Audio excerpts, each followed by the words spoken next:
Tole saggaayidha. Gooftaan isin haa eebbisu.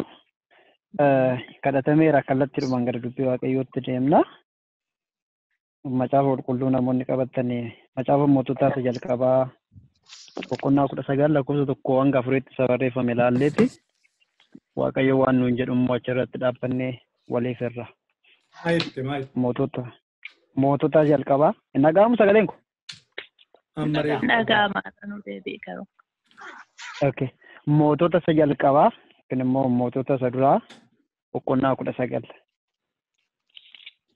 lakkoofsa 1 hanga 4tti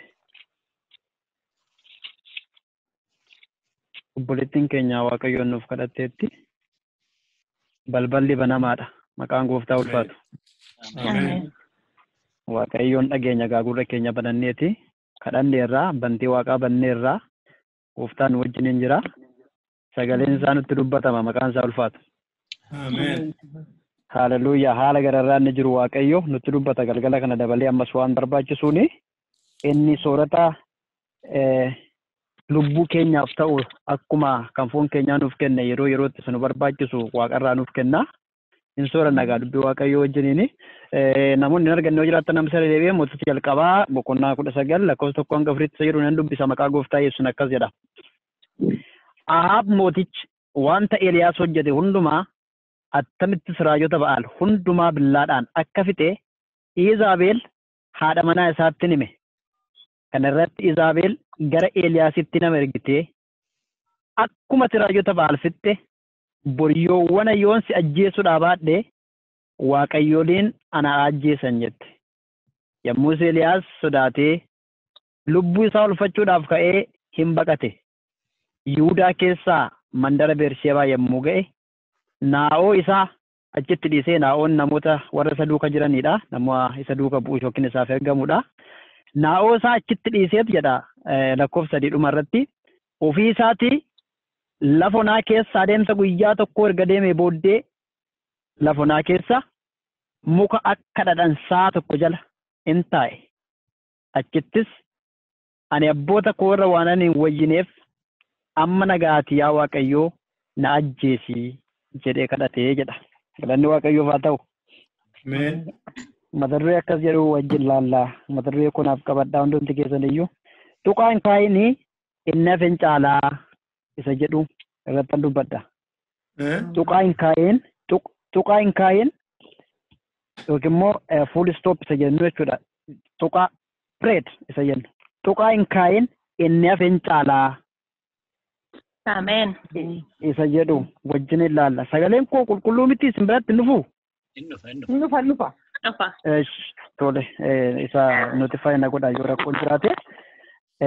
Tuqaan kaayin inni hafeen caalaa isa jedhu irratti wajjin ilaalla. Eeliyaas raajota kakuu keessaa yeroo kakuu moofaa keessatti yookiin immoo dubbii waaqayyoo keessatti nuti beeknu yeroo rakkinaatti kaan rakkinni gurguddaan irra ga'e yeroo rakkisaatti waamaman keessaa nama baay'ee yeroo badaatti yeroo hin mijanne yeroo ulfaataatti mul'atedha Eeliyaas. Yeroo rakkisaatti yeroo hin mijannettidha Israa'el keessatti hojii wangeelaaf hojii waaqayyootiif dibamee kan inni ka'e.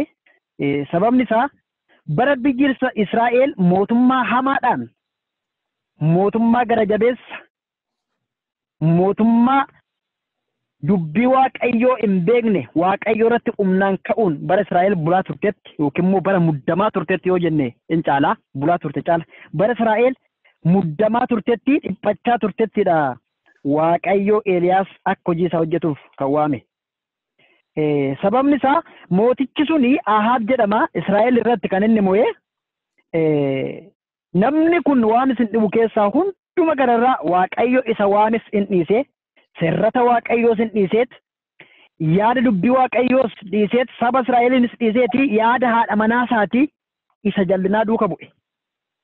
Ati manaasaa Elzaabet jedhamtii isheen amma duratti nutti dubbifne Eeliyaasitti dheekkamte haadha manaasaati Elzaabel jedhamti. Dubartiin kun macaafa qulqulluu keessatti dubartoota yaada jallinaa qabanii qabuudhaan caqafaman keessaa baay'ee ishee hamtuudha. Yaadni ishii inni jallaan inni gaarummaa hin qabne inni badiisti keessa guutee mana mootummaa keessa seene Israa'elin gaggeessuudhaaf iddoo murtoo teessoo murteessurra teessoo murtoorra teessoo mana mootummaa keessa yaada jallinaatiin seente dubartiin kun. Sana hundumaa dabartee abbaa manaa ishiin boojite yaada ishii yaada jallinaatiin. Kanaaf hundumaan dhise Ahaab yaadaadha manaasaa isa jallaa duuka bu'eet karaa jallinaa filate egaa gooftaarraa fagaatee Israa'el irratti badiisa gurguddaa fide namni kun. Dubartiin kun warra biyya ormaa keessaa dhufteedhaan Waaqayyoon hin beektu, seera Israa'el hin beektu, bulmaata Israa'elin Waaqayyoon safuu Waaqayyoon hin beektu orma ishiin. Kanaaf amala ormummaa isa Waaqayyoo hin beekne isa Waaqayyoo hin jaallanne ormoota keessaa fiddee dhuftees Israa'el keessatti shakalchiisuu jalqabde. Abbaa manaa ishii yaada ishii jallinaatiin hin boojite Israa'elinis rakkifte jechuudha. Yaada ishiitu Israa'el bulchaa ture yeroo sanatti abbaa manaa ishii mo'atteerti yaada jallinaatiin inni immoo cimseetti ishii duuka bu'aashu. Namni kun yeroo kanatti egaa Eeliyaas gara Waaqayyoo goree jara kanaan falmuudhaa fi biyya harka isaanii keessa jirtu kana keessatti mul'ate Eeliyaas. Kanarraa kan ka'e jarri kun iyya akka Waaqayyoo irraa fagaatan. Mana Waaqayyoo diiganii iddoo bulmaata Waaqayyoo diiganii iddoo dubbiin Waaqayyoo keessa jiru diiganiiti iddoo qulqullummaa iddoo argama Waaqayyoo diiganiiti waaqa tolfamaa kan warra naannoo isaanii jiru waaqolii tolfamoo waaqota sobaatiif iddoo aarsaa ijaaran. Raajota dhugaa raajota dubbii Waaqayyoo dubbatan raajota Waaqayyoon sodaatan hin balleessite dubartiin kun. Hin fixxe Israa'el keessaa isaan dararuutti kaayyeeffatte. Sana bira darbee mana Waaqayyoo kaasaniiti iddoo mana Waaqayyoo iddoo bulmaata Waaqayyoo iddoo bulmaata waaqa Asheeraa waaqota tolfamoo waaqa sobaa waaqa Ba'aal waaqa warra Waaqayyoon hin beekne iddoo sana godhani. Karaa jallinaatiin lubbuu nama qajeelaa baasutti cichanii hojjechaa turan jedhu kun. Qajeelummaan mana isaanii keessaan fagaate. Jallinni jireenya isaanii booji'e. Isaanis immoo jallinaan walii galaniitti Israa'el keessa jiraachuu jalqaban Israa'elis bulchuu jalqaban. Karaa badiisaa irra qabatanii kaan egaa. Qabeenya namaa humnaan fudhatanii dhugaa nama qulqulluu dhoksanii inni kun mana Ahaab mootummaa Ahaabii fi Waaqayyo gidduutti garaagarummaa qomatoo hin ta'in diinummaa uume. Waaqayyoof Ahaab gidduutti diinummaa guddaatu uumame jechuudha. Kanarraan kan ka'e Eeliyaas waan isaan godhan kana gaafa argu Waaqayyo gaafatee innaan Waaqayyo akka inni aboottiin bantii waaqaa abaaree Israa'el irratti boksuuf akka isaan akka bokkaa roobsuu hin dandeenyetti. Haboo akkasii kenne Waaqayyo. Kana booddee amman gaafan deebi'ee dubbadhutti boqonnaa 18 yoo deebitan amman gaafan deebi'ee dubbadhutti bokkaan lafa Israa'el irratti lafa kana irratti gadi roobu jedheen. Jetta kana dubbateet Waaqayyoon dhoksise Eeliyaasin deemi as keessaa jedheeniin geesseet lagatti galche nama kana. Quruu ergeefiiti afaan quruutiin wanta inni nyaatu. Quruudhaan Waaqayyo isa jiraachisaa gaafkaan immoo achiisa baasee mana dubartii homaa hin qabne mana dubartii hiyyeettiitti galchaa andaara irra sanaanneessaati waggaa 3 dhoksee Israa'el idda rakkattee hongeen bu'ee waan na nyaata dhabanii rakkatanii Waaqayyo gadi ba'e ittiin jedhe yeroon isaa ga'e jennaan. Egaa laala iddoo kanatti dhufee Ahaab wajjin wal arganii diinummaan isaanii hin cime baay'ee waan isin dhibu keessaa yeroo inni Waaqayyo bokkaa roobsuu barbaadutti Ahaabitti mul'achuun barbaade jedheeti Eeliyaas gara Ahaabitti yeroo dhufutti akkasittiin jedhe Ahaab inni Israa'elin rakkisu siiyyi jedheeniin.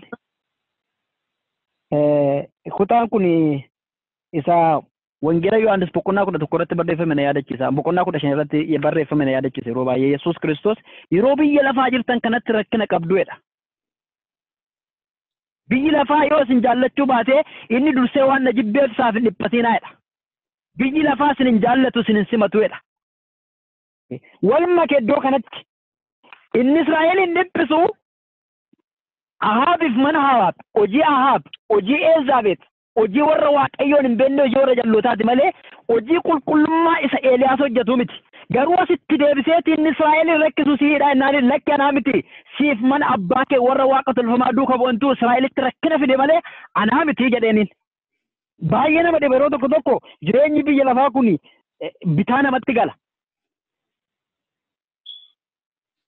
Diina taatu qajeelummaadhuma otoo hojjettanu gaarummaadhuma otoo hojjettanuuti waan gaarii tokkoon godhatoo jettanuuti takka deebi'ee diina sun godha wanti sun jechuudha. Biyya lafaatu akkasiif malee nama situ dadhabaa yookiin immoo situ rakkina qabaafi miti. Situ jireenya keetu waaqayyo hin beekne situ nama rakkisaadhaafi miti. Situ nama dogoggoraatiif miti yeroo baay'ee wanta akkasii nama faana waliin galtu taanaan jireenyi kee yeroo hundumaa jeequmsa keessa jiraata taanaan yaadni kee fudhatamu taanaan yeroo hundumaa akka waan dadhabdeetti of ilaalinati. Namoota iddoo malle faana dhaabattee haasa'uu dandeessa ta'a. Namoota gaarummaa hin beekne faana dhaabattee waan haasoftuu fi lafatti dhaabbatteetu dogoggora malee namatti wajjin haasaa jirtutu nama dogoggoraati malee situ dogoggore miti akkasitti fudhattee yeroo hundumayyuu. Namni kun Israa'eliif qulqullummaa mana waaqayyoo keessaa maaliif bada hidhee sadabatti fide? Inni achi as deebi'ee garuu Israa'eliin kan rakkisu sii jedhaaniin kana qofa miti. Asuma mootota jalqabaa boqonnaa 20 godhatanii ilaaltanii san jalqaba irratti jedhee namichi Naabutee jedhamurraa lafti isaa waan marareef jecha lafa keerranii duuba mana kootii waan jiruuf biqiltuu kurraan irra dhaabbadhaa naaf kenni jedhee Naabotitti dubbatee Naaboti immoo lakkii dhaala abbaa kootti siif hin kennu jedheeniin. Achumaan galee haadha manaa isaatti meennaan ishee yaada jallinaatiin seexanni sammuu ishee adoochee tarsiimoo hamaa baafteet balbala fuulduratti namoonni sobaa dhugaatti ba'anii Naabotiin dhagaan qaqqabanii akka ajjeesaniif namoota itti ergitee Naabotiin ajjeechifte. Waaqayyo haariidhaan akka itti dheekkamuuf Eeliyaasitti ergee naan Ahaabin iddoo sanattis akkasittiin jedhe. Otoo inni dhiiga dhangalaasee lafa Naabotirra dhaabbatuu fiigeetti dhaqe Eeliyaas. Gaafa ofirra garagalu Eeliyaas of duubatti argeedha. Achuma dhaabbatee yaadina kun argattee dheniidha. Diina miti iddoo sanattis waan isin dhibu keessaa. Garuu haala biyya lafaa kanatti jireenya keenyaaf hin ta'u jireenya qulqullummaaf hin ta'u. Diinni isa balleessu isa ajjeesudha malee Eeliyaas hin turre. Namicha isa qabeenya namaa fudhachuudhaaf humnatti aangoo isaatti fayyadamedha diinni. Diina taatagaa yeroo tokko diina keef gaafa diina taatu karaa qajeelaarra jiraachuu kee bari. Dadhabaa ta'uu kee yookiin immoo ati gaarummaan qabu anatu rakkina keessa jira anatu sirriin jiru jettee yeroo hundumayyuu konsiidarii of hin godhin. Qajeelummaan dhugaan ogummaan dhugaan gaafati cubbamootaa fi warra jalloota fuulduratti isaan irratti gaafati diina taatu dhugaasiif baay'achuudha. Ati nama qajeelaa taata gaafsan gaafa diinotatti diina taatu jallootatti gaafa diina taatu warra hamoota hojjetanitti gaafa diina taatu diina waan isaan siin jedhaniif diinummaatti fudhachuu hin qabdu. Karaa qajeelinaarra jirta jarri diina waan ta'aniif diinatti taate malee. Jennaan iddoo sanatti si argadheera eeyyee jedheeniin. Na argattee yaadina koonnaan si argadheera eeyyee jedhetti deebisee Eeliyaas gaafatti dubbatu jechuudha. Isa kanarraa maal hubannaa? Waaqayyo namoota akkasii kanatti fide gaa Eeliyaasiin. Diina godhe jireenya diinummaa keessa rakkina keessatti dabarse Eeliyaas. Achiis deebi'ee waggaa 3 sana booddee sagaleen koo qulqulluudha. Waggaa 3 sana booddee maaltu ta'ee bokkaan hin roobee Waaqayyoos Israa'elitti araaramee haarii isaa waggoota 3 isa isaan mana Waaqayyoo diigan warra isaan ittiin walii galanii qulqulloota lafarraa xaragan raajota 340 walitti qabeetu lagatti gadi buusee morma isaanii shiggodhee fixe Eeliyaas. Mana qulqullummaa qulleesse. Yeroo sanatti Waaqayyoon garaa ciibsee Waaqayyoo fi jaba'ee hin dhufe. Iddoo nama dubbifanne egaa kana booddeedha. Achiiti namni kun caakkaa keessa ture, bineensa wajjin jiraachaa ture, mana namaa olii gad deemaa ture. Rakkina sana hundumaa dabarsee Israa'el fuula Waaqayyootti yeroon ishiin itti deebitu amma jedhee bokkaan roobee fi booddee boqochuudhaaf yeroo deebi'ee dhufutti Eelzaabet garuu sana hundumaa gaarummaan inni godhetti mul'anne inni raajota sobaa isa ishiin dhoksaatti Israa'el keessatti jiraachiftu sun fixee gaafa dhageessu ani sin balleessa sin dhiisu akka isaan ajjeeftetti sin ajjeesaatti hin jette. Kun jireenya Eeliyaasiif baay'ee ulfaataadha. Dadhabina booddee sodaa sana guutummaa darbee kattaa keessa bulaa ture namni kun. Qorra keessa jiraachaa ture namni kun. Lagatti galaa ture namni kun. Afaan quroo keessaa nyaachaa ture namni kun. Sana hundumaa dabarsee nagaadhaan jiraachuudhaaf yeroo dhufutti garuu qormaata kan biraatu qophaa'ee ga'e jechuudha. Hin balleessaa jetteeniin. Boolyoona kana akkati warra raajota sobaa 450 qalte kanatti yoon si qalu dhaabbaadhee waaqayyo na ajjeesu nan dhiisin jennaan. Waaqayyooliin jette waaqayyooliin na ajjeesan nan dhiisin jennaanii abdii kutatee hin sodaate hin perpere sodaaf rakkina kan biraatti darbe. Yaaddoo kan biraatu rakkina kan biraatu Eeliyaasiin qunname jechuudha. Maaliif taala yeroo tokko tokko osoo gaarii gootu diinummaa, osoo dadhabduu ari'atamuu, rakkina xummuure, qoomsa xummuure, amma yeroon itti nagaatti jiraadhuudha. Amma kun kana boodanaaf yeroo boqonnaati yeroo ati jettutti rakkoon kan biraa yeroo itti fufee dhufu maaliif ta'a jettee yaaddee beektaa? Maaliif ta'a kun jireenya koo irratti maa uumettanii yaaddanii beektu? Maaliif ta'a isinitti fakkaata kun? Waaqayyo hundeerraa rakkina nu mudate furuu gaafa barbaadu, hundeerraa rakkina keenyatti deebii laachuu gaafa barbaadu, Waaqayyo akkas godha. Wal jalaa qabee rakkinni mataa keenya irratti akka wal qaban godha. Gara dhumaatti nu fiduudhaaf jechuudha. Gara dhumaatti nu fiduudhaaf. Dubartittiin kun gidiraa waggaa 3 Israa'el barsiisetti hin dhagaamne isheetti kan dhagaame ammayyuu guddummaa Waaqayyoo isa bokkaa bantii Waaqaa keessatti gogsuu danda'u deebisee roobsuu isa danda'u otoo hin ta'in du'aatiin warra sobaan Israa'el burjaajessaa turanii waan ishee aarseef Waaqayyo dubartii kana barsiisuudhaaf biyyattii kana saara galfachiisuu waan barbaaduuf itti fufa jechuudha rakkinni Eeliyaas. Itti fufa. Itti fufuun rakkina Eeliyaas garuu badisaaf miti. Eeliyaasitti garuu badisaatti mul'ate sana booddee. Kana booddee maal reaalaayiz godhe jireenya isaa irratti Eeliyaas yoo jettanii mo'atamuu, kobummaa, doorsifamuu qofatu itti mul'ate. Yooma dubbifannetti hin deeme gara lafa onaatti jedha. Lubbuu isaa oolfachuudhaaf hin baqatee jedha. Hin sodaate jechuudha egaa. Yihudaa keessaa mandara Beersheebaa yommuu ga'e naawoo isaa achitti dhiisee abdii kutate egaa jireenya sana keessaa waan na qabate keessaa ba'uu isaa argina egaa naawoo isaa gatee lubbuu isaa oolfachuudhaaf gara lafa onaatti ofii isaatii lafa onaa keessa guyyaa tokko erga deemee booddee muka dhadhansa tokko jala in taa'e jedha dadhabee achittis adabboota koorra waan ani wajjineef amma nagaatti yaa Waaqayyo na ajjeesi jedhe irratti wal qabe rakkinni nama kana irratti jiraachuu dadhabe egaa. Jallina faanas walii galee jiraachuu dadhabee, jallinas mo'atee jiraachuu dadhabee, rakkinni jireenya isaa irratti aratamuun jireenya isaa irratti baay'ate. Maaliif jettee yaaddee beektamoo abdii kutattaati gaafa wanta akkasii jireenya kee irratti mul'atu. Doorsifamuun gaafa wal qabu, gidiraan gaafa wal qabu, ari'atamuun gaafa wal qabu, dhageettii gaafa dhabduu, hullaan kee hundumtuu gaafa sitti ka'u maaliif jettee gaafattee beektaa Waaqayyo maal gochuudhaaf barbaade jettee dhaabbattee ilaaltee beektaa? Jiraachuun barbaadu jedhe. Kana booda abboota koo waan hin caallee fi du'uudhaan barbaada hin danda'u jedheeti dubbate Waaqayyo kadhate Eeliyaas lafa onaa keessa taa'e.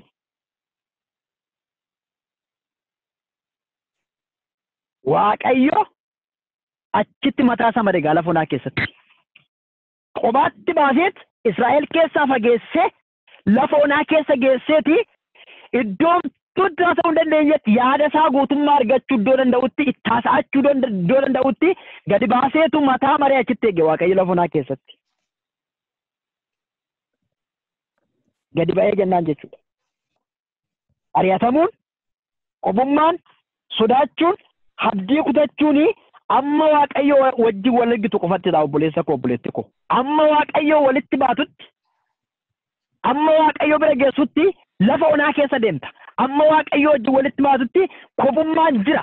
Amma Waaqayyo wajjin walitti baatutti ari'atamuun jira. Amma waaqayyo wajjin walitti baatutti abdii dhabuun jira. Amma waaqayyo wajjin walitti baatutti sodaachuun jira.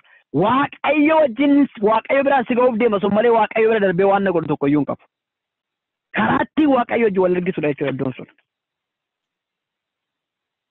Maaf gadi baase waaqayyo achitti nama kana kiyyoo godhee Eeliyaasin akka kiyyootti darbatee walitti qabeessa Israa'eliin dhiphise balleessuu gaafa barbaadu waaqayyo lafa onaatti dhibee ittisa baase jechuudha. Eeliyaasiif karaan sun karaa badiisaati. Jiraachuudhaaf abdii kutateera jiraachuun barbaadu. Naawwasaa warra hojii wajjin hojjechaa ture gasee deemeera. Abdii kutateera. Hojjechuudhaafis hin dandeenye. Lubbuunsaa sesoo sodaachiseera. Doorsisti baay'ateera. Sagaleen diinaa, sagaleen Elsaabeet isa naasiseera. Baay'ee yoo jennu sagaleen diinaa baay'ee ulfaata keessattuu rakkina keessatti. Yeroo jireenyi namaa ciccica rakkinaa jala jirutti gaafa sagaleen diinaa achitti irratti namatti dabalamu nama doorsisu baay'ee nama naasisa namatti hin tolu obboloota ko. Sagaleen diinaa baay'ee ulfaata. Nama yaaddeessa. Kan hundumaa dadhabee jennaan gadi ba'e egaa. Kana hundumaa jalaa ba'uudhaaf. Waaqayyo garuu hundeerraa haala jijjiira. Barfachuun waaqayyo waan gaarii gochuudhaaf malee sirraa hafuufi miti. Sidhiisee hafuuf miti waaqayyo. Yeroo barfatutti, yeroo lafa onaa keessa karaa sitti baay'atutti, yeroo darbannaan harka diinaa keessaa mana kee irratti darbatamutti, yeroo jireenyi kee burjaa ta'utti, yeroo haduun baay'atutti, yeroo arrabsoon diinaa sirratti baay'atutti, yeroo waan humna kee jabeesse dhabametti, waaqayyo hundeerraa haalicha jijjiiruudhaaf barfate malee si dagachuudhaaf miti. Hin dubbata gaafa isa bira geesse. Amma bira geessutti garuu si eega. Wangeela Yohaannis boqonnaa 11 lakkoofsa 1 irratti waan na ta'e beektu. Alaazar erga du'ee afur buleeji Iyyasuus barfatee gara Maartaaf Maariyaam in dhufe iddoo isaan jiraatan. Innaa dhufu Alaazar du'eera. Awwaalameera iyyuu guyyaa afur bule. Kan barbaadame yeroo isaatti miti kan dhufe garuu yeroo maleedha. Namaaf kun waaqayyoof miti isaaf miti. Isaaf yeroo sun the right time, the right schedule garuu namaaf namoota achi jiraniif yeroo sun yeroo right time hin turre, yeroo sirriin turre, schedule sirriin turre, barfatee is too late namaaf. Wanna sadiitu dubbatame mana sana keessatti. Maartaan gadi baatee Yesuusin akkuma argitee namaatti hin jenne. Otoo dursitee dhufteetti ta'e obboleessi koo hunduu iyyuu ture to'as jiraatteettiniin qabadhaa. Kanuma jetteetti otoo dursitee dhuftee otoo jiraatteetti ta'e obboleessi koo hunduu ture jette. Jetteetti Maartaatti Maariyaamitti dhadheemte. Maariyaamis fiigaa dhufteetu waan wal fakkaataa dubbatte. Otoo jiraattee obboleessi koo hunduu ture.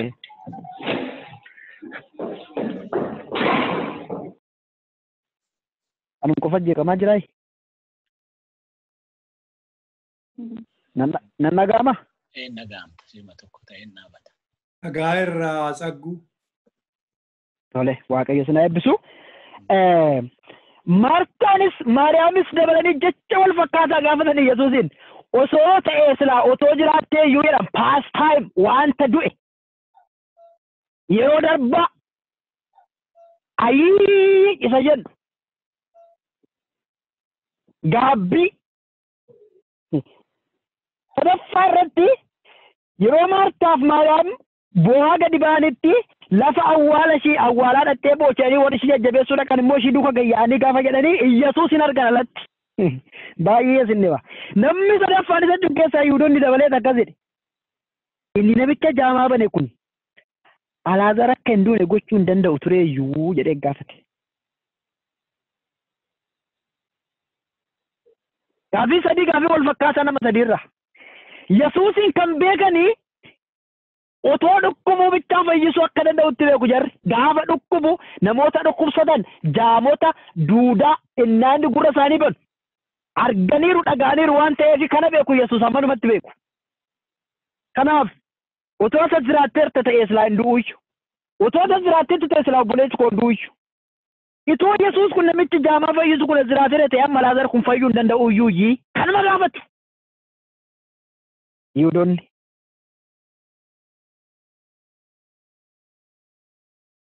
Nuyis wanti darbee wanti yeroon isaa dhume wanti barfatee Waaqayyoof garuu fuuldura jira. Hallelujaa.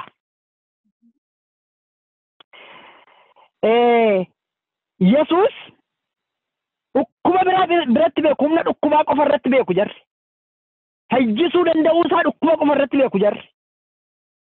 Inni garuu dhukkuba bira darbee, haala namaa bira darbee, hawwaala bira darbee, dhagaa bira darbee, sanduuqa bira darbee, kafanii bira darbeeti hiixatee iddoon awwaalamee jirutti boolla Alaazar keessatti garbee waamee isa baase. Galanni Waaqayyoof haa ta'u. Hallelujaa. Ameen. Imbaa dagaa hin darbe haala isaanii gararraa hin beekan jarri limiitishin isaanii baawundariin isaanii hanga dhukkubaa bichaatti ture. Yesuus garuu kana maaliif godhe yoo jenne dursee to'atti hin ga'in akkuma bartoota isaatti dubbatetti yoo laaltan kutaa sana dhaxxaniyyuu fayyisuun isaa ammam akka ta'e namoonni akka hubataniif jireenya Alaazariin dhuga baatu gochuu waan barbaadeef barfatee dhufeetu Alaazar boolla keessaa waame kaasee fayyaatti kaasee isa dhaabe jechuudha. Waaqayyo maaliif barfata obboloota koo? Jireenya kee dhuga baatuu gochuu barbaada. Si qofa fayyisee darbuun barbaadu Waaqayyo. Si fayyisee too siin dhaloota fayyisuu barbaada. Si fayyisee siin obbolaa kee fayyisuu barbaada. Si fayyisee siin mana kee fayyisuu barbaada. Mana keessatti akka dhantee haftuun barbaadu Waaqayyo. Dirree kee bal'isuu waan barbaaduuf, si bira darbee eebbi kee namaaf ta'u akka waan barbaaduuf, fayyisuun sirratti godhame humni Waaqayyo mana kee keessa jiru darbee dhaloota barsiisuu akka danda'uu fi jireenya kee dhugaa baatuu godha Waaqayyo darbee jechuudha. Kanaaf barfata malee si barsiisuun miti. Tuqaa kaan garuu isaan otoo jedhani. Silaa otoo dhufteetta ta'e otoo jirta ta'e duuyyuu jedhani. Yesuus garuu kaleessa fuuldura gochuu hin danda'u. Eengadda boru gochuu hin danda'u. Waggaa darbee waggaa fuulduraa gochuu danda'u. Haala jijjiiree humna isaanii bira darbee yaada isaanii bira darbee Alaazariin dhukkubsa isaa qofa isaa irraa toon seenii iddoo inni du'ee jirutti hafuura isaatti afuufee waamee boolla keessaa tutuuf godhee baase. Jireenya keenya dhugaa baatuu gochuu barbaada Waaqayyo. Luqaas boqonnaa 20 lakkoo 24 irratti yoo ilaaltanii warri karaa Emaa'us irra deeman suni Yesuus Kiristoos yeroo ajjeefametti jechuudha. Guyyaa 3 ta'anii eeganii ilaalanii waggaa 3 darbe Kiristoos wajjin inni isa duukaa deemaa turanii barachaa turanii faayinaalii Yesuus gaafa du'u immoo ta'anii guyyaa 3 eegan hin jiru. Achii lama ta'anii gara Emaa'usitti deemu. Otoo haasa'anuu abdii kutatanii baduudhaaf otoo deemaa jiranuuti Yesuus qaqqabe. Waan baay'ee haasa'an maal taatanii akkamitti maal waan beektu iddoo sanatti egaa maaltu akka ta'etti manii ati akkamitti hin dhageenye Israa'el Yerusaalem keessatti waan ta'e si qofaaf akkamitti haaraa ta'anii otoo haasa'aniitu waan garaa isaanii keessaa tokko dubbatan jedhu sun maal jedhan beektu boqonnaa 24 lakkoofsa 24 irratti. Nuti garuu jedhe inni tokko. Inni Israa'eliin furuu isa jennee abdannee turreeyyuu jedhe. Inni garuu erga du'ee guyyaa 3 buleera. Hojiin Waaqayyoo bitaa sitti galuu danda'a. Hojiin Waaqayyoo waan nama sitti fakkaachuu danda'a. Isaan kan eegan humna bittaa warra Roomaa jalaa Israa'elin bilisa baasuu danda'a namni kuni. Yihuudoota fayyisuu danda'a namni kuni. Biyya mataa keenyaa nuuf ijaaruu danda'a namni kuni. Hanga sanatti limiitiin godhan Waaqayyoon. Yesuusin hanga sanatti gadi buusanii ilaalan. Du'uunsa ammoo shumayyuu akka isaan dhabsiisetti hubatan. Kiristoos garuu akeekni isaa akkas hin turre. Yaada isaanii gararraa, isa isaa ilaalan gararraa, Yihuudaa qofa, Israa'eliin qofa bilisa baasuuf otoo hin ta'in, du'uunsa abdii isaanii ajjeessu otoo hin ta'in, abdii dhaloota biyya lafaa hundumayyuu hawwaala keessaa kaasuudhaaf, hojii isaan hin beekne kan biraa hojjechuudhaaf du'e jechuudha Yesuus yeroo sanatti. Dildila ijaaruu dhaqee jechuudha. Isaan nuun Israa'eliin in fure jennee teegaa turreeyyuu inni garuu du'eeyyuu guyyaa 3 tureera jechuudha. Waan deebi'uu miti. Abdiin keenya fashalaa'ee jechuu isaaniiti. Garuu Kiristoos akkatti isaan ilaalaniif abdii kutanitti otoo hin ta'in hin duune inni akka isaan eegan ta'uu dadhabee ta'u Israa'el fayyisuu furuu dadhabee hin duune. Israa'el bira darbee dhaloota biyya lafaa hundumaa anaafisiin dabalatee dhaloota fuulduratti dhufu dhiiga isaatiin bituudhaaf hawwaalamee garaa lafaa keessa seene gara si'olitti gadi bu'ee guyyaa 3ffaatti immoo du'a keessaa ka'e. Isumatti deebanii haasaa turan jechuudha. Abdiidhuma isaa eeggachaa turan sanatti abdiin nuti abdannee ture akkas nu jalaa ta'edhanitti abdii kutannaa isaanii dubbachaa turan jechuudha. Yesuus garuu akka isaan jedhanitti du'eetu abdii isaanii hin ajjeefne. Inni isaan Israa'el qofaaf eegan garuu addunyaadhaaf akka ta'uuf jireenyi isaanii akka dhugaa baatu isiniin jedhe sana nama hundumaa bira ga'uu akka danda'uuf ija sana baay'isuuf jecha garaa lafaa keessa seene jechuudha Yesuus. Duuti isaa sanaaf ture. Kanaaf obboloota koo tuqaan Qaayin haala jireenya kee irra jiru laalte gooftaan karaa kan biraa qaba. Jireenya kee bira dhufuu gaafa barbaadu Waaqayyo kallattii sirkaa balleessuu danda'a. Dhimma kee mitiin karaa kamiin dhufa Yesuus? Dhimma kee mitiin eessaan dhufa? Galaana keessa dhufa? Tulluurra dhufa? Lafa keessa dhufa? Waan si galchuun qabu. Kiristoos wajjin garuu jireenyi kee wal qunnamuu danda'uu qaba. Karaa barbaade haa dhufu ati garuu Waaqayyoon obsaaf abdiidhaan eeggadhu. Abdii keen kutatiin iyyaadda'in tuqaan Qaayin dhumeera. Kana booda jiraachuu hin danda'u hin jedhin. Alaazariin otoo ati dhufteetta ta'ee silaa hin du'uyyuu hamma garuu du'eeraa jedhan Yesuus du'a irratti humna akka qabutti mul'ise. Nuun Israa'eliin abdii nuuf kenna. Israa'eliin hin fura jennee eeggachaa turre. Inni garuu du'ee guyyaa 3 tureera. Kiristoos garuu du'ee du'uu isaatiin ilma namaa hundumayyuu du'a jalaa baaseetti mul'ise. Kanaaf karaan Waaqayyo hojjetu kallattii biraati obboleessa koo jireenya kee irratti obboleetti koo jireenya kee irratti. Waaqayyo si dagatee miti. Waan mana kee keessatti ta'uun abdii kee kutattee du'uutti hin fiigin. Kiristoos karaa kan biraatitti baasaa jira. Tulluu duubatti deemtati. Fuula keetti tulluu fuula kee dhaabbatee jiru ilaalaa jirta ta'uu mala. Duuba garuu Kiristoostu jira. Karaa ittiin tulluu jala si dabarsu qotaa jiranii dudduubarraa. Sitti ba'uudhaaf jedha. Isa fuula kee dhaabbatu laaltee yaadda'inati. Tuqaan Qaayinati. Tulluu duuba jira Yesuus dhaabatee akka kee qabeera si dabarsuudhaaf karaa baasa Waaqayyo. Maqaan isaa bara baraan haa ulfaatu. Ameen. Hallelujah. Waaqayyo isa abdii namaa codaqsu miti obboloota ko. Isa abdii namaa ajjeesu miti. Isa abdii namaa jiraachisuudha malee. Isa du'a gararraatti ba'ee mul'atudha malee isa du'aan daangeffamuudha miti. Isa duuti sirraa qabuudha miti. Isa inni jireenya keetti ulfaate sirraa qabuudha miti. Isa jireenya keetti ulfaate irra ba'ee dhaabbatee ol si baasuu danda'udha Waaqayyo. Akkasitti ilaali jireenya kee keessatti. Galanni gooftaadhaaf haa ta'u. Ennaa gara Eeliyaasitti gaafa isin deebisu siinee dubbifanname boqonnaa 19 iddumammaa boqonnaa 19 lakkoofsa 15 irratti jiru. Macaafa Moototaas jalqabaa jechuudha. Waaqayyo immoo isatti dubbatee karaa dhuftirra deebiitii gara onaa isa Damaasqoo keessaa dhaqe. Yommuu achi geessu Azaa'eelin dibiitii Sooriyaa irratti isa moosise. Akkasumas immoo Yeehuu ilma Nimshaay dibiitii Israa'el irratti isa moosise. Booddeedhaan raajii akka ta'utti iddoo Abeel Mehoolaa jedhamu immoo Elsaayi ilma Shaafaax dibi. Billaa Azaa'eel jalaa baqatee isa ba'e Yeehuutu ajjeesaa. Billaa Yeehuu jalaa baqatee isa ba'e ammoo Elsaayitu ajjeesaa. Saba Israa'el keessaa jilba isaatiin jilbeeffatanii Ba'aaleef kan hin sagadin afaan isaaniitiinis kan isaan hin dhungatiin namoota 7,000 guutuun bifadheeraa jedhe. Inni deebise egaa Waaqayyo lafa onaatti baaseeti itti dubbateeti abdii isaa haaresse tokkoffaa hin badduu jedheeniin badaa ture. Inni nyaachisee humna kenneefi hin jajjabeessee humna isaa haaressee itti mul'ate fayyisuu isaatti agarsiisee bubbeedhaan darbee lafa raasaa darbee sagalee suuta yeroo darbee lubni keenya dubbachaa turan torban darbe keessa sagalee calliinsaa keessatti dhufee itti mul'atee waan hundumaa agarsiisee fayyisuu isaa humna isaa agarsiisee sana booda haaressee humna isaa gooftummaa isaa lafa onaatti baasee agarsiiseeti namichi du'an barbaada jedhee lafa onaa keessa du'a barbaacha qajeele Waaqayyo karaa dhuftettan si deebisaatti hin jedhe. Karaa dhuftettan kallattii biraasitti baasaatti hin jedhe. Maaliif jennaan ani Waaqayyo Israa'el irraa rakkina kana kaasuu waan hin barbaaduuf namoota akka xiyyaatti itti fayyadamu dibdeenaa kaaftaa deemiin akka xiyyaatti. Dhaqiiti Azaa'eelin Sooriyaa irratti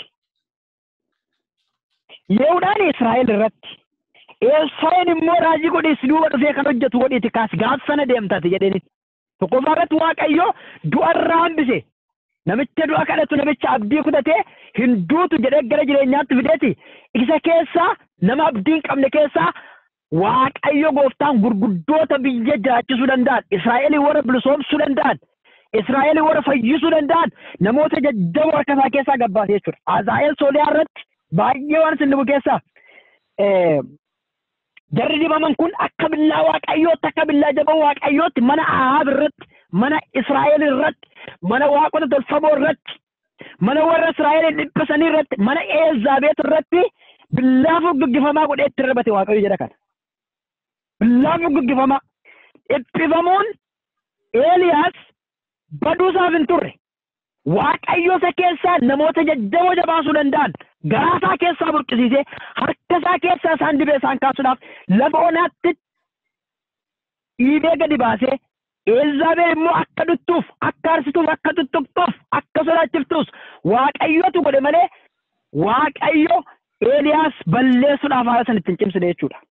Sana booddee Eeliyaasin deebi'e. Elsaayin hin dibe of duuba buuse. Elsaayi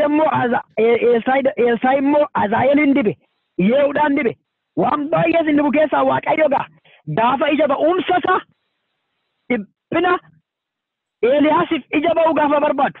Dhiphina warra qulqulloota Israa'el keessatti muddamaniif gaafa ija ba'uu barbaadu. Sooriyaa irraa jalqabe Waaqayyo. Ahaab mana keessaa tuttuqeet otoo fayyaa qabu otoo lolli itti nufiin ofii isaa mootii Yihuudaa waamee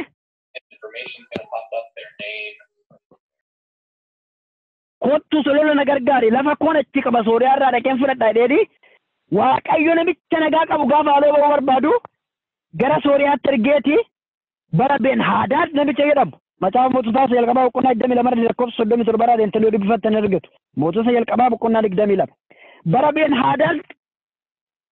Hadaaditti Waaqayyo Ahaabin balleesse akkuma inni dhiiga Naabotee gannaqee saree nyaachisetti jedha billaan Ben Hadaad immoo garaa Ahaab waraanee qarqara bishaanitti dhiiga isaa dhangalaasee jedha jira dabe Waaqayyo haaloo ba'e jechuudha.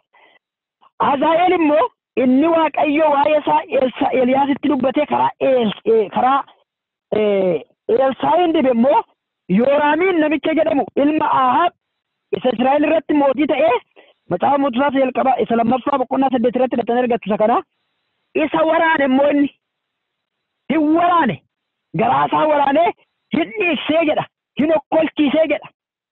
Yehuun immoo Elzaabeeliin bantii manaa ishee irraa akka qabanii gad darbataniif Waaqayyo yeroo sakaasutti dhaqee bantii waaqarraa bantii manaarraa namoonni akka darbataniif namootan kadhatee ishiin immoo bantii manaarraan faxamtee jedha.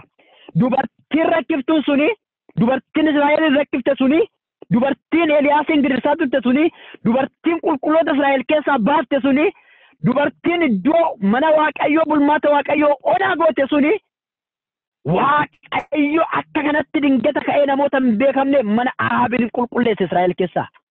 Kanaaf Israa'el irratti raajonni sobaa Yehuun macaafa moototaa boqonnaa 2 lakkoofsa 9 irratti 8 irratti deemtanii ilaaltanii walitti qabee jedha Israa'el keessa iddoo isaan jiranii warra Waaqayyo irratti ga'isan raajota sobaa Waaqayyo warra soban saba Waaqayyo warra mooksan walitti qabee warra Eeliyaas rakkisaa turan warra Eeliyaas dhiphisaa turan warra Eeliyaas lagatti galchan warra Eeliyaas biyya keessa ari'anii baasan walitti isaan qabeet isaan ajjeese isaan fixeedha.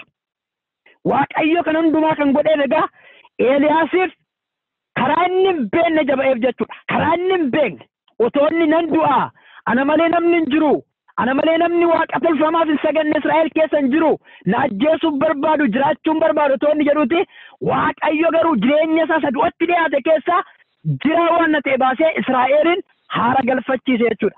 Mana kee keessaa Waaqayyo waan na lubbuu qabu baasuudhaaf malee alootaaf akka taatu biyyaaf akka taatu dabartee namaaf akka taatuuf Waaqayyo jireenya kee irratti waa godha malee si balleessuudhaaf miti. Mana kee keessatti xumurameera hin jedhin tuqaa hin kaayinati Waaqayyo dabarsee si jiraachisa balbala haaraa irratti bana. Waaqayyo waan kan biraa godha jireenya kee irratti inni ta'u immoo dhuga baatuu ta'a namootaaf. Waaqayyo mana kee fayyisa jireenya kee fayyisa haala sirra jiru laaltee obboleessa koo obboleetti koo dhumeera hin jedhin nan du'a hin jedhin hin duune egaa Eeliyaas Waaqayyo sarpiraayis isa godhe dhumarratti jechuudha. Surprise, real surprise. Inni nuti jennu biyya lafaa kanarratti kan hin argamne achitti jalqabe egaa. Waaqayyo namicha du'a kadhachaa ture. Bantii waaqaa keessaa konkolaataa ibiddaa ergeetu lubbuun isaa toon du'in foon isaa wajjiniin ol fudhate Waaqayyo gara isaatti. Akkasitti deeme Eeliyaas. Namni qulqullummaaf jecha ari'amaa ture kaleessa. Namni qulqullummaaf jecha ati diina jedhamaanii ture. Namni caakkaa keessa bineensa faana jiraachaa ture. Gidiraan irratti wal qabaa ture suni lubbuu isaa oolfachuuf caakkaa keessa fiigaa ture suni dhumarratti Waaqayyo gaafa ija isaaf ba'u gara Waaqaatti otoo hin miidhamiin foon isaa guutummaadhaan ol fudhatame. Hin jijjiirame amma libsuu ijaatti. Waaqayyo waan na dinqii godha mana keenya irratti. Jireenya kee irratti waan na dinqii gochuuf sarpiraayisii dhugaadhaan real sarpiraayis jedhamuun Waaqayyo sarpiraayis jireenya kee gochuudhaaf si gammachiisuudhaaf si rifqachiisuudhaaf dhuga baatus godhuudhaaf jireenya kee irratti waa godha malee akkati yaaddutti miti. Israa'el bira darbee mana kee bira darbee dhaloota hundumaaf akkati taatuuf Waaqayyo waan sirratti godhuun gadditee tuqaan kaa'in jireenya keef Waaqayyo isa caalu qaba maqaan isaa ulfaatu. Sadaqeenyi gooftaan nuuf haa eebbisu. Mee Waaqayyoon galateeffannaa gaa kanarratti tuqaan kaayinii jedhe darbee dhufaa. Darbee dhufa Kiristoos. Lafa namni abdii kutatetti, lafa namni xumuretti, lafa namni fixetti, lafa namni qadaadee kaa'etti fi qadaaddii bana. Maqaan Waaqayyoo ulfaatu akka beektonni macaafa qulqulluu dubbatanitti he lived 5 years after this event. Erga Waaqayyo lafa onaatti dhaqee ergamoonni Waaqarraa maxinuu nyaachisanii bishaan obaasanii erga ni laga sanaa ol ka'ee Waaqayyotti mul'atee itti dubbate. He lived 5 to 7 years. Warra nama abaluun muude Elsaa'iin muude jedhee dubbate kana raawwachiisuudhaaf waggoota kana jedhaate. Kanaaf lafa namni qadaade, lafa namni xumure, lafa namni fixeeti kan isaa jalqaba. Ameen. Ammati hankee garkaan dhuminitti kan Waaqayyoon jalqabu. Akkuma nama sila jedhe Maartaan faa daafii nati jaallattu dhukkubsateedhaan daafii jedhan akkuma naasaa olee obboleessi koo hafuura qulqulluudhaan jarri dhukkubarratti aboo qabaachuusaa malee du'arratti aboo qabaachuusaa garaa isaanii keessaa iddoon qabu. Inni immoo isa garaa isaanii keessaa iddoon qabne irratti iddoo godhachuudhaaf cakkanee guyyaa 4 buleedha. Ameen. Isa isaan qadaadan banuudhaaf. Isa namni bira darbettachas nama deebisuudhaaf. Mardoo irratti misraachoo deessisuudhaaf. Mardoo irratti misraachoo namoo deessisiisa Yesuus. Baba Gayuda lama san Ramagala laba di Karamoda Rosa di Namana laba tura laba yana namos. Isa namni xumuree kaa'e, isa namni gatee kaa'e, dhufee nama fuusisa lafa. Hallelujah. Gaarii sii gochuudhaan afaan si qabsiisa. Gaarii sii gochuudhaan ofitti si kowachiisa. Gaarii sii gochuudhaan si boosisa. Hamaa gochuudhaan si boosisu. Hamaa gochuudhaan si boosisu. Gaarii sii gochuudhaan si boosisa. Laapayya lama santuura labadiya. Ramagala badura bota lama sandinia. Hallelujah.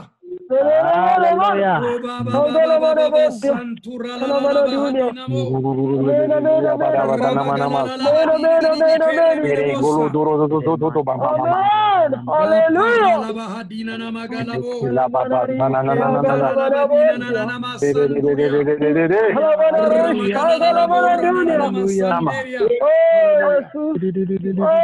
Galanni sifatau. Amen, amen, amen, amen, amen. Amen. Waaqayyo dubbii kee toora nutti galchite kanaaf galgala kana galata qabna. Boqubaa qabna, ilillee qabna, shubbisa qabna. Galanni teessoo kee amarsu. Teessoo kee amarsu. Hallelujah. Hallelujah. Galatoom. Intumura min jennu, nu min jennu.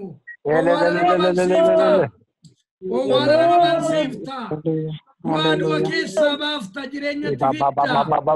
Tuqaan keenya dabarree deemna. Hallelujah.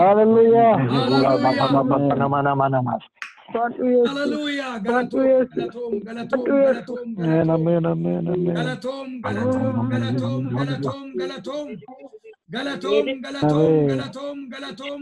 Yesus. Maqaa gooftaa Yesus Kiristoosiin galatisa. Amen, amen. Yaa Waaqayyo, ati goota bara baraati. Ati jabaa bara baraati. Ati isa du'aa jireenya keessaa waamtee baaftu. Ati isa namni qadaadee kaa'ee nama barsiiftu. Ati isa namni dagatee kan lafaa nama buusitu. Ati isa namni dhiisee yaa Waaqayyo. Isa namni irraanfatee kan nama yaadachiiftu laatu. Maqaa gooftaa Yesus Kiristoosiin galatisa. Galanni bara baraa siif haa ta'u. Elsaabeet biddee Ba'aaliin Waaqa Sidoonaa yaa Waaqayyo. Saba kee shaakalsiifte. Gooftaa Waaqa Asheeraa fiddeechi keessa dhaabde. Yesus har'a galgala kana garuu waan jireenya keef jireenya keenyaaf jireenya waldaa kiristaanaa keessatti utuu nu hin beekin yaa Waaqayyo kan ulfina keef hin taane jireenya keenya keetti biqilee kan jiru maqaa ilma Waaqayyootiin kan buqqa'ee ta'u. Maqaa Kiristoosiin kan galagalee haa ta'u. Ati duwwaan ol kennu. Ati duwwaan guddaan jireenya keenya keessatti. Ati duwwaan galatoomi jireenya keenya keessatti. Ati duwwaan ogumaa fudhadhu jireenya keenya keessatti. Galgala kana yaa Waaqayyo ergaa kee waan nuuf fiddeef si haa galatu. Yaa Waaqayyo ol jedhi galatoomi. Ganamas kaanee si galateeffachuudhaaf humnaaf jabina nuu ta'i. Bara keenya hundumaa biti. Yeroon kana booddee jiru ulfina keetiif haa ta'u. Maqaa fayyisaa keenyaa gooftaa keenya Yesus Kiristoosiin si kadhanne. Marata gooftaa kadhanna waliin. Yaa abbaa keenya Waaqa kana jiraattu. Maqaan kee qulqullaa'u. Mootummaan kee haa dhufu. Jaalalli kee waaqarratti qulqullaa'e. Akkasuma lafarratti haa ta'u. Annu buddeena keenya irraa nu kenni. Yakka keenya nu dhiisi. Nus kan nu yakkanii akkuma dhiibnu. Qorumsatti nu gashin. Amaanuu oshi malee. Mootummaan hankeeti yoo. Humnis galannis bara baraan. Ameen. Waaqayyo sinaa eebbisu sinaa eegu. Waaqayyo fuula isaa sinii ibsu sinitti araaramu. Waaqayyo fuula isaa gara keessanitti deebisu nagaa isaa siniif haa kennu. Amen. Maqaa Waaqayyo Abbaa kan Ilmaa kan Hafuura Qulqulluutiin. Ameen. Amen. Nagaa wal gaafannaa.